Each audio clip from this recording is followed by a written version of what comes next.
Allahu Akbar, Allahu Akbar.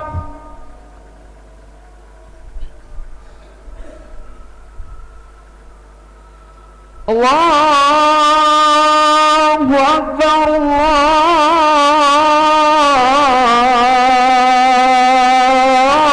Allahu Akbar.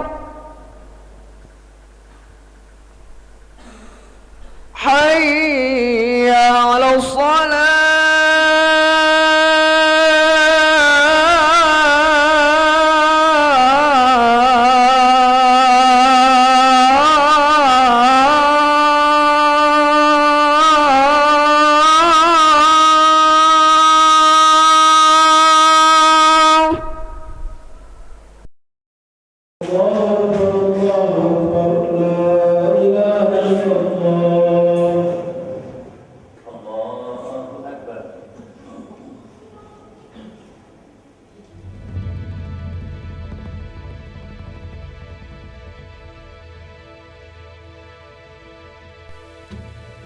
انفروا خفافا وثقالا وجاهدوا بأموالكم وأنفسكم في سبيل الله ذلكم خير لكم إن كنتم تعلمون.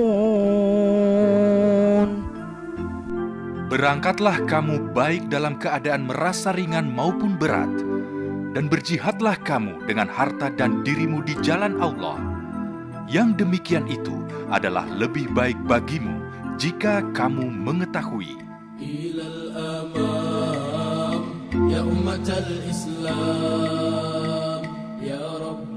Surabaya sebagai kota metropolitan yang sedang berkembang, dinamika masyarakatnya menyisakan problematika umat, kemiskinan jasmani dan rohani, tidak taat syariat dalam menjalankan ajaran Islam, dan terjerumus modernisasi tanpa batas, serta tidak berpihaknya pemerintah dalam menerapkan syariat Islam.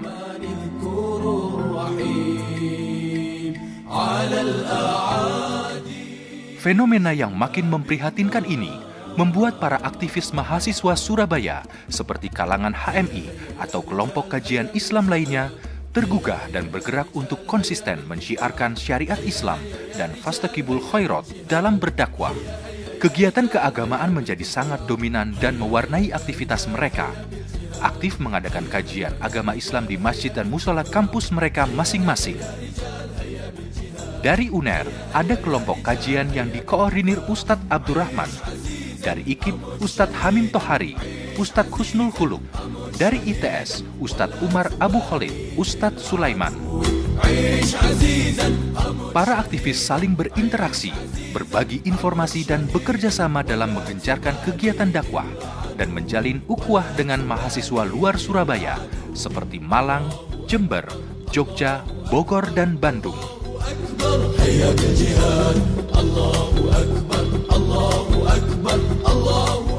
Gerakan dakwah yang santun, sejuk, dan produktif melahirkan kesadaran banyak aktivis atau anggota kajian dalam berakidah dan penerapan syariat Islam, seperti wajib berjilbab bagi aktivis perempuan. Gerakan berjilbab ini merambah pada lingkup kegiatan yang lebih luas, seperti pesantren kilat, kerohanian Islam sekolah, dan menyebar secara nasional hingga gaungnya menjadi gerakan jilbab nasional. Hal ini menimbulkan keresahan pada orang tua, sekolah, dan pemerintah, serta mendapat penolakan keras dari berbagai kalangan. Terlebih lagi, ada orang tua yang sampai tidak mengakui anaknya, mengusir dari rumah, pelarangan berjilbab di sekolah, dan instansi pemerintahan. Khawatir dan merasa bertanggung jawab atas gerakan ini, aktivis mahasiswa Islam mengupayakan bagi mereka yang diusir dari rumah mendapat tempat tinggal layak walaupun bersifat sementara. Namun tetap saja, langkah ini menimbulkan masalah dan keresahan lain karena bersifat sementara, terbatasnya dana, dan timbulnya fitnah. Harus ada solusi. Akhirnya dai dan aktivis dikumpulkan di rumah salah seorang aktivis di Kerembangan, mengadakan evaluasi secara menyeluruh terhadap gerakan dakwah dan segala akibat yang ditimbulkannya. Dengan semangat kebersamaan, dicapailah kata mufakat. Kita butuh wadah, tempat yang dapat memfasilitasi kegiatan dakwah dan melindungi segala aktivitas di dalamnya. Hidayatullah menjadi pilihannya. Allahu Akbar. Maka, segeralah dijalin komunikasi dengan pusat Hidayatullah. Beberapa kader dipersiapkan, dipilih dan dipercaya untuk sebuah misi. Ekspedisi Balikpapan. Beberapa orang aktivis dan kader berangkat ke Gunung Tembak Balikpapan untuk mengkomunikasikan keinginan adanya cabang Hidayatullah di Surabaya. Ini tidak parsial, tapi menyeluruh, sehingga memberikan solusi yang mendasar dan menyeluruh. Nah, solusi mendasar dan menyeluruh itu kita lihat ada peluang, yaitu ada sebuah lembaga yang namanya Pesantren Hidayatullah yang ada di Balikpapan itu. Karena itu kita kirim teman-teman ini pada masa liburan kuliah. Ada 3 kali ekspedisi ke sana. Ekspedisi pertama itu dipimpin oleh Pak Muslimin. Nah, sekarang sudah doktor dia. Itu yang memimpin ekspedisi pertama untuk ke sana untuk melihat apa dan bagaimana Hidayatullah itu. Mereka pergi ke sana tidak naik pesawat, belum ada kapal pelni. Mereka pakai kapal kayu, kapal pinisi di Kalimas itu berhari-hari, 5 hari. Sampailah mereka di sana. Kemudian kembali lagi, sudah kembali memberitahukan tentang Hidayatullah itu kepada kita semua. Karena kurang puas kita, jawaban itu kita kirim kembali. Ya, ini dalam rangka untuk mendapatkan landasan yang kokoh kenapa kita harus bergabung dengan Hidayatullah. Ekspedisi kedua kita kirimlah Pak Hamim Tohari dan teman-teman juga naik kapal pinisi ke Balikpapan itu. Nah, setelah kembali, ya saya memberikan informasi yang lebih sempurna kepada kita. Tapi untuk menyempurnakan kembali, maka ekspedisi ketiga saya sendiri dan teman-teman berangkat ke Balikpapan itu. Nah, disitulah kita ingin mengetahui apa Hidayatullah itu. Nah, kenapa Hidayatullah lahir? Dan apa yang dibawa Hidayatullah dan bagaimana Hidayatullah? Dan siapa-siapa Hidayatullah itu harus kita kenal semua. Ya, latar belakang Hidayatullah yang seperti itu kita nyambung. Kemudian apanya dan bagaimananya, itu lebih penting.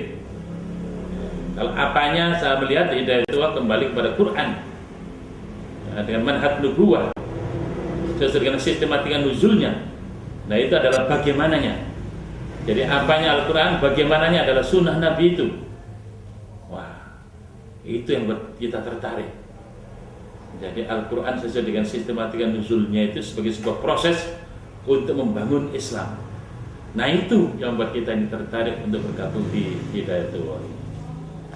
Nah, karena sudah yakin, mantap seperti itu, dan oleh orang-orang yang memang sudah terpanggil untuk berjuang di sana Allah, maka selanjutnya kita tetapkan, ya, kita bergabung dengan Hidayatullah.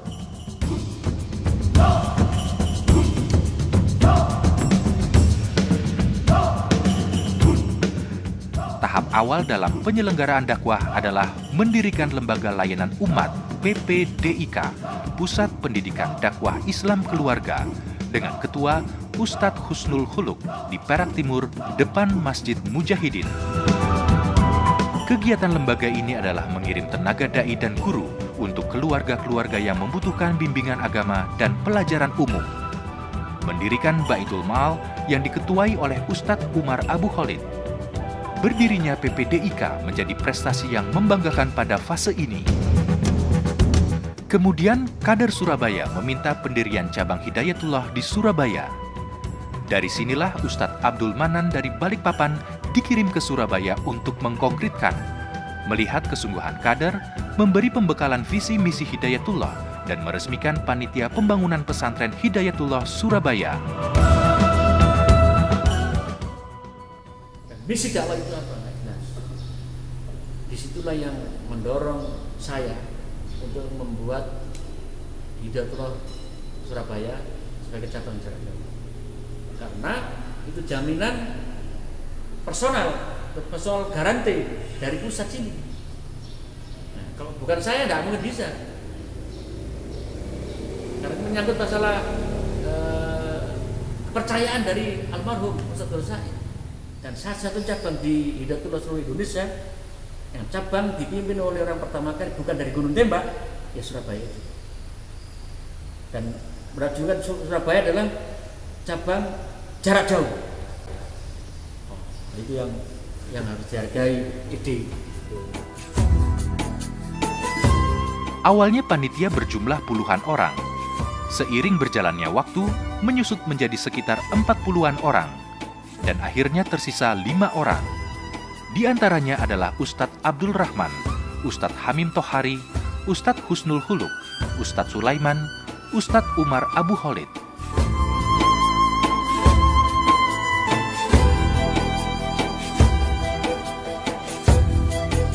Panitia mempunyai target adanya sekretariat resmi Hidayatullah di Surabaya.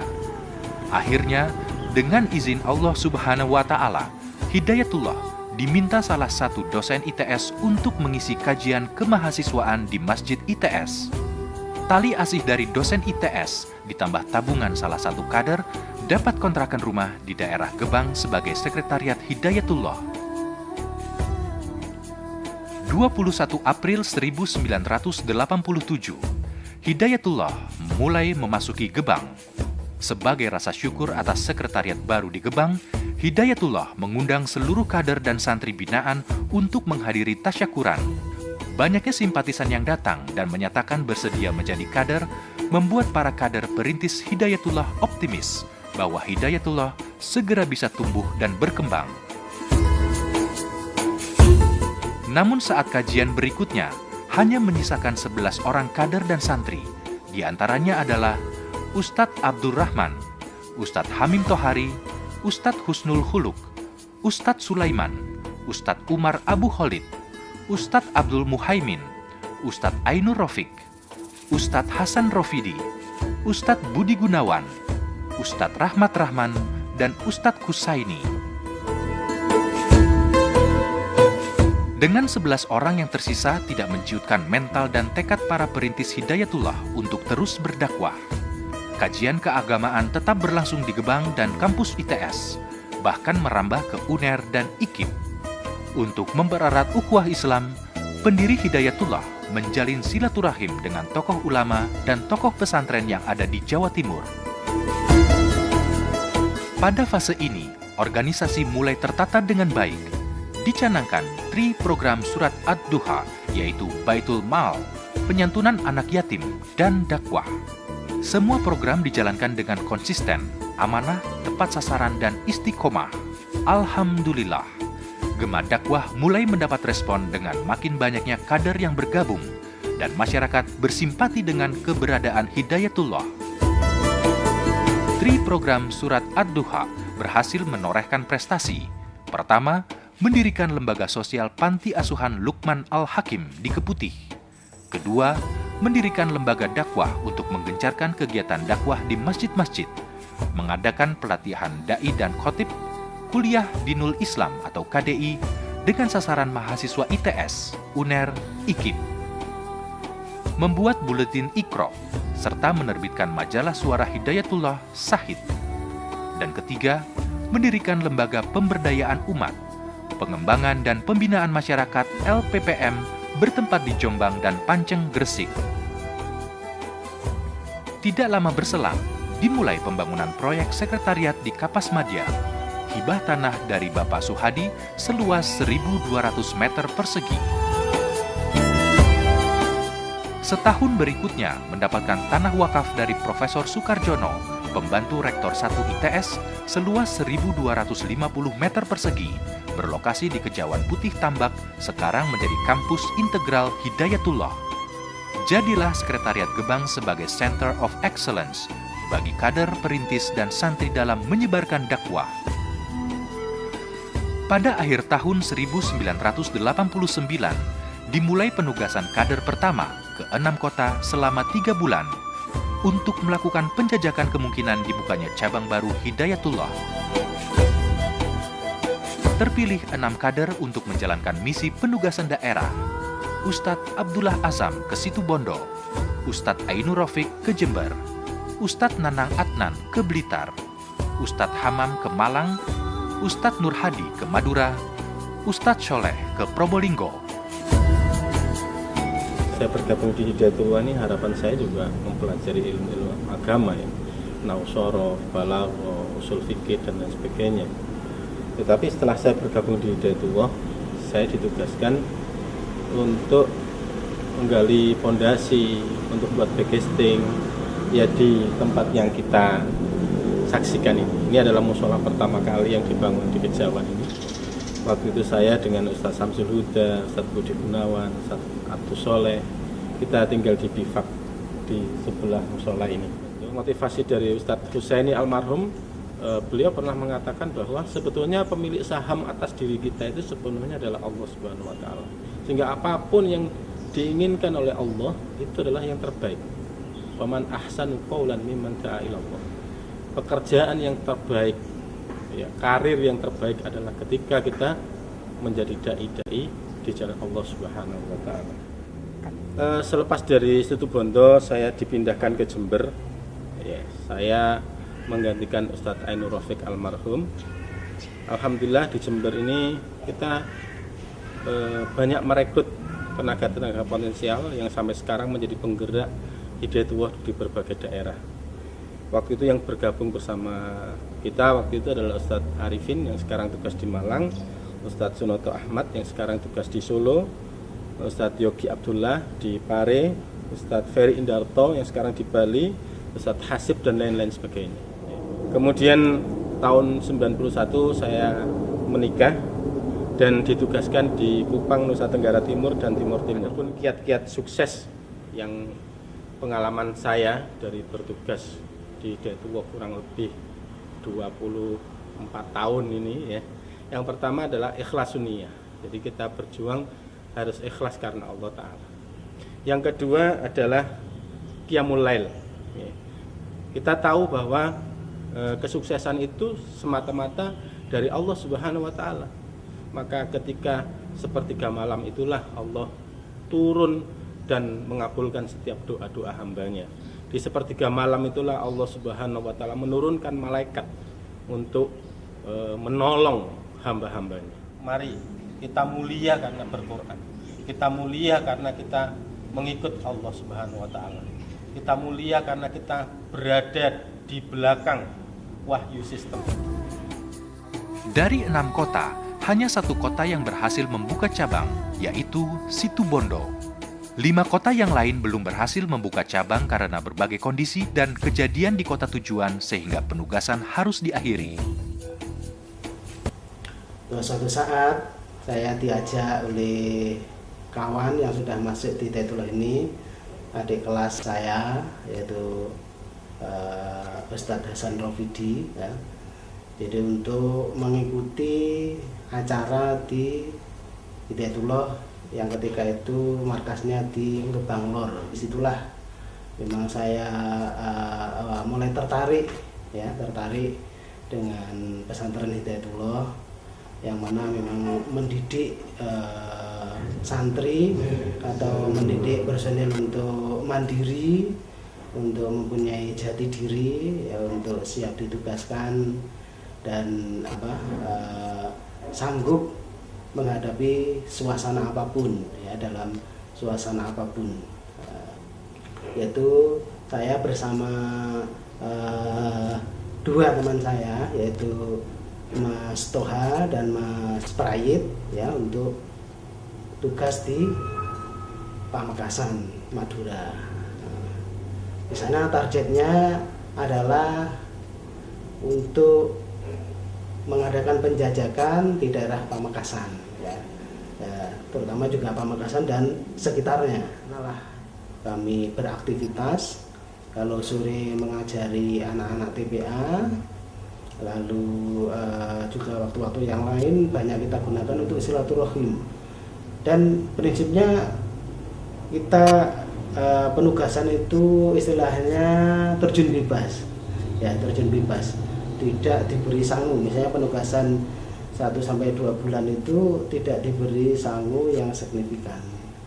Ya, prinsipnya di sana ada Allah, ya, di Surabaya juga ada Allah, di mana-mana ada Allah. Silahkan temukan Allah di sana. Ya, kalau tugas sudah dikumandangkan, ya tugas sudah diamanahkan, pantang untuk menolak. Kita sami'na wa ata'na. Kami mendengar, maka kami taat. Pada tahun 1990 dilaksanakan penugasan kedua ke beberapa daerah. Kader diberangkatkan 2 tahap.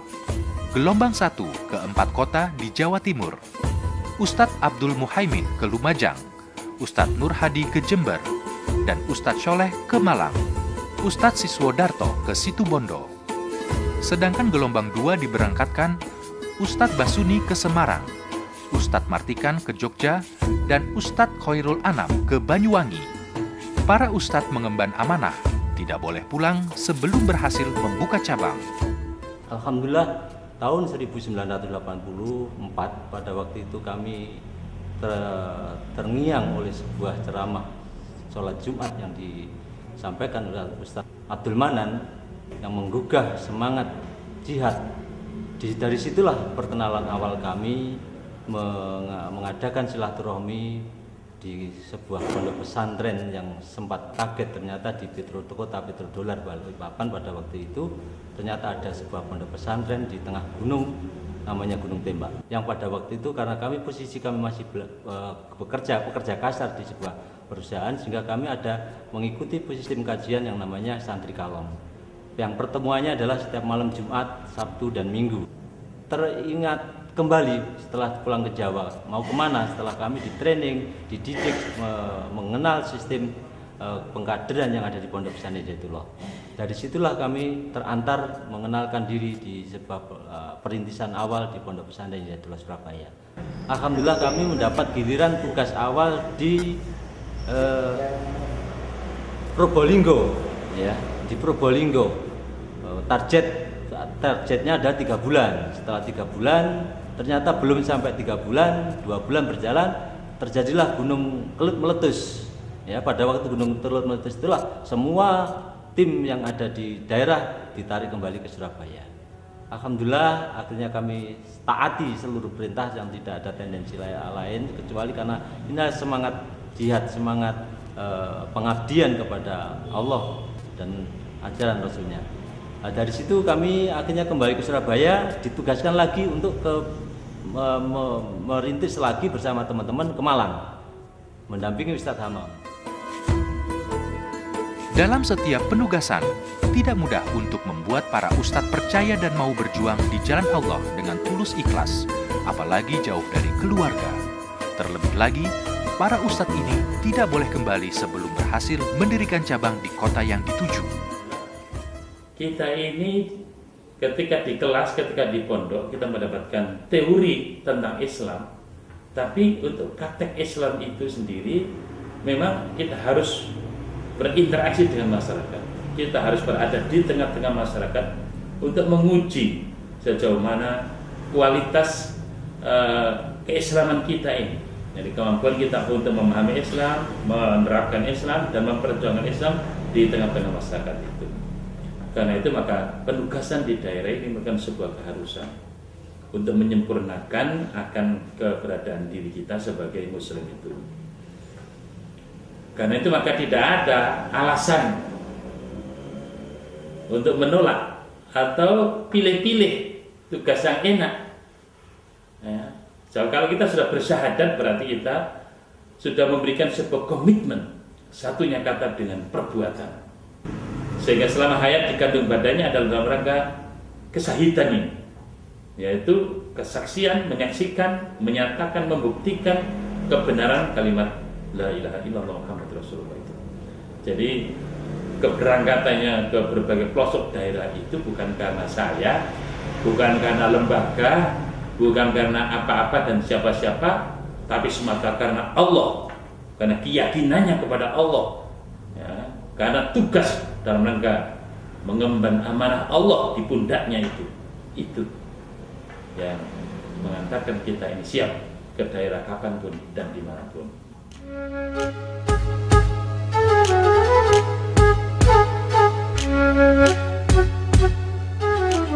Di sela penugasan daerah untuk mengemban misi dakwah, ada tradisi mulia dan unik khas Hidayatullah, nikah massal. Angkatan pertama ada 6 pasang kader melaksanakan nikah massal ala Hidayatullah. Di antaranya adalah Ustadz Ainur Rafiq, Ustadz Khairul Anam, Ustadz Syamsul Huda, Ustadz Lukito, Ustadz Mujtahid Ja'far, Ustadz Basuni. Di Hidayatullah dibudayakan awal-awal berdirinya di Surabaya ini, alhamdulillah saya angkatan kedua nikah massal ketika tahun 1992.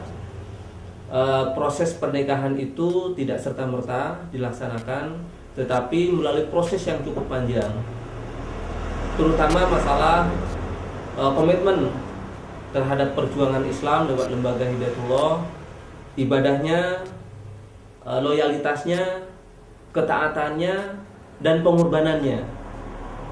Dan terakhir adalah usia. Setelah proses itu dilalui, ada panitia yang ditunjuk oleh lembaga, ya, yang memang menjodohkan mana yang pas, yang sekufu, ya, antara yang putra dengan yang putri. Dan itu tidak boleh milih. Jadi kita pasrahkan, kita taat, sami'na wa ta'na kepada institusi lembaga Hidayatullah. Ada yang lucu. Kebetulan itu semua pengaturan Allah Subhanahu wa taala. Ada mempelai putra yang namanya sama, namanya Samsudin. Nah, ketika kubil tunikahaha, binnya keliru. Hampir kalau keliru itu semua pengaturan Allah. Sudahlah, kita pasrahkan pada Allah. Berarti istri saya bukan itu. Jadi begitu. Nah, memang di Hidayatullah itu tidak ada kata pacaran. Nah, yang ada adalah pacaran setelah akad nikah. Nah, jadi seperti itu. Indahnya di Hidayatullah di situ. Ya. Jadi setelah nikah massal, lembaga tidak tinggal diam. Ada penugasan. Jadi dilihat dari loyalitasnya juga. Setelah nikah, komitmennya bagaimana, ditugaskan di berbagai daerah. Lah, salah satu ketika itu saya ditugaskan membuat koperasi As-Sakinah. Lembaga tidak menyiapkan modal, tidak menyiapkan sarana prasarana. Itulah proses pendidikan di Hidayatullah. Kamu menerima tugas, kamu siap kembangkan dan siap memberikan kontribusi terhadap perjalanan Islam lewat lembaga Hidayatullah ini. Proses di lembaga ini, apalagi semakin kuat komitmen seorang kader di Hidayatullah, semakin besar amanah yang akan dibebankan. Ya, bagaimana komitmen, tanggung jawab dan loyalitasnya terhadap amanah ini. Semakin besar amanah, semakin besar pula komitmennya. Setelah mengikuti nikah massal, para kader harus siap ditugaskan di luar daerah. Targetnya, Pulau Jawa, Bali, dan Nusa Tenggara harus sudah terisi oleh cabang Hidayatullah. Para kader semakin gigih dalam mengimplementasikan program yang sudah dirintis pada fase gebang. Beberapa program baru juga berhasil didirikan oleh Hidayatullah, adalah mendirikan lembaga pendidikan, TK, Madrasah Ibtidaiyah, SMA, Perguruan Tinggi Islam, pengembangan unit usaha, koperasi Sakinah, serta penguatan SDM dengan mengadakan pelatihan manajemen dan wirausaha. Koperasi Sakinah yang awalnya berdiri tanpa modal usaha, kini berkembang menjadi supermarket Sakinah. Berdirinya beberapa CCM, Biro Haji dan Umrah, dan membuat pelatihan manajemen SDM. Ini merupakan prestasi Hidayatullah dalam perkembangan di Kejawen. Komitmen para perintis dalam berjuang menolong agama Allah patut menjadi teladan bagi semua kader. Kini, Hidayatullah Surabaya dan jaringannya berkembang pesat ke seluruh kota dan kabupaten kota. Sudah 55 cabang Hidayatullah tersebar di Jawa Timur, Bali, dan Nusa Tenggara. Bahwa lembaga perjuangan ini sangat membutuhkan SDM yang mumpuni. Alhamdulillah, proses musyawarah di pimpinan wilayah Hidayatullah Jawa Timur melahirkan sebuah program yang sangat strategis, yaitu mendirikan lembaga tahfidzul Quran yang akan kita kembangkan, dan itu kita siapkan untuk regenerasi perjalanan Islam lewat lembaga Hidayatullah ini.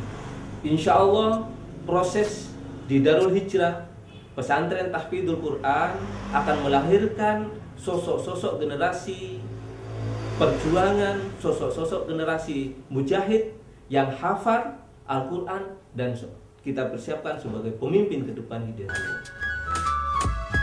Hakul yakin para perintis dan kader Hidayatullah dalam berdakwah dapat membuka pintu langit hingga datangnya pertolongan Allah Subhanahu wa Ta'ala. Semoga keberhasilan ini mendatangkan keberkahan untuk umat dengan ridho dan rahmat Allah Subhanahu wa Ta'ala. Semoga Indonesia menjadi lebih bermartabat, segera mencapai misi besar menuju peradaban Islam. Amin. Ya ayyuhalladzina amanu in tansurullaha yansurkum wa yuthabbit aqdamakum. Hai orang-orang mukmin, jika kamu menolong agama Allah, niscaya Dia akan menolongmu dan meneguhkan kedudukanmu. Hidayatullah sangat bangga dan berterima kasih atas perjuangan para perintis lembaga yang sudah mendahului menghadap Sang Khalik. Semoga amal ibadahnya diterima oleh Allah Subhanahu wa Ta'ala dan segala kekhilafannya diampuni. Amin. خذوني للجهاد وانقذوني من الدنيا إلى حب المنون. Saya mengenal almarhum Pak Rofiq sejak sama-sama kita bergabung di Hidayatullah, kita mulai di Gebang. Beliau adalah sosok yang memang patut diberi apresiasi. Hari ini ada beberapa hal yang menonjol tentang beliau yang selama ini saya ketahui. Beliau adalah yang pertama, sosok yang sangat sederhana. Selama ini beliau tidak pernah neko-neko, tuntutannya juga tidak banyak di muka ini. Selama yang saya ketahui, Pak Rofiq belum pernah mengeluh kaitannya dengan materi.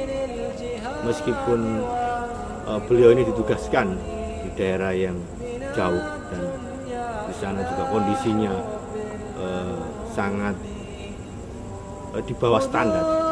Tapi Pak Rofiq setiap ketemu saya, belum pernah sekalipun beliau menyampaikan keluhan-keluhannya kaitannya dengan kondisinya yang di bawah standar. Kemudian yang kedua, Pak Rofiq adalah sosok yang istiqomah. Menurut saya, warga Hidayatullah sangat memahami dan mengetahui Pak Rofiq merupakan salah satu personal Hidayatullah yang ikut merintis, mengawali Hidayatullah di Surabaya ini. Dan posisi beliau terakhir adalah di Dewan Suro. Maksud saya ini seorang sosok pendakwah yang sangat lembut dan punya semangat yang tinggi. Walaupun dia punya kelemahan di bidang fisik, tapi dia tidak menunjukkan bahwa dia seorang yang lemah. Semangat dakwahnya itu yang sangat kita apresiasi. Ya. Dia kemana-mana tidak ingin dijemput, tidak ingin merepotkan oleh para mat'unya, sehingga beliau harus menggunakan motor sendiri, motor Vespa yang memang salah satu-satunya motor yang memungkinkan bagi dia untuk pergi sendiri. Nah, saya kira ini yang mulai langka pada generasi kita saat ini. Selain itu, maksud saya ini orang yang sangat menjaga ibadah. Ya, saya beberapa kali bertemu di rumahnya dan beliau sangat menjaga betul bagaimana ibadah-ibadah sunnah bagaimana menjaga kesucian dan lain sebagainya. Nah, ini memang sebuah tauladan bagi kita semua yang ingin aktif di dunia.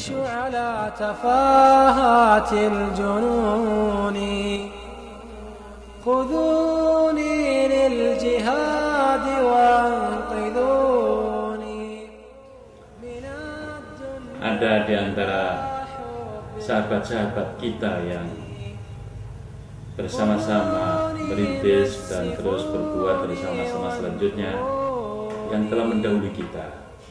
Di antaranya Ustaz Husaini, Ustaz Isir Sulaiman, Ustaz Rahman, Ustaz Ainul Rafiq. Mereka adalah orang-orang yang dengan tulus hati bergabung di lembaga ini tanpa pamrih. Karena kita lihat mereka bergabung dengan kita dalam keadaan kita tidak punya apa-apa dan tidak ada posisi dan kedudukan. Kita nggak punya uang, tidak ada kedudukan, tidak ada macam-macam, karena semata karena panggilan Allah Subhanahu wa Ta'ala. Mereka telah berbuat melahirkan karya yang sekarang menjadi lembaga kita dengan berbagai macam unit dan kegiatannya ini. Yang kita berdoa kepada Allah semoga beliau diterima di sisi Allah ya, dengan segala karyanya ini menjadi jariahnya.